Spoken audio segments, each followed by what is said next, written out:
بسم الله الرحمن الرحیم.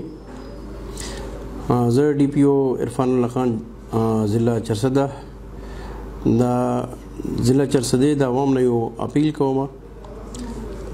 څنګه چې تاسو ته پته ده چې پولیو ډېر ایک مهلک او ناقابل علاج مرض دی. د لپاره د دنیا په سطح باندې بالعموم او خاص طور په پاکستان بالخصوص دا چونکې دلته پولیو وایرس موجودګي ثابته شوې ده، نو د پریونشن لپاره پولیو مهم شروع کیږي. د ولې سره یو دوه میاشتې مخکې څه افواګانې راغلې وې چې دا یهود او نصارا دا زموږ بچیانو ته داسې څیزونه ورکوي چې په هغه کې خدا نخواسته داسې څیزونه دي چې هغه سایډ افیکټ سي. زه تاسو نه دا درخواست کوم چې دې کې دا صرف افواګانې دي، په دې باندې د غوږ مه کېږدئ.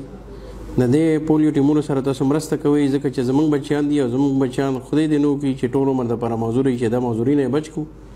او خدا نخواسته که دوی ته چېرته اسرائیل او نصره ورکوي نو د هغې چپس د هغې پیپسیګانې د هر څه موږ استعمالوو.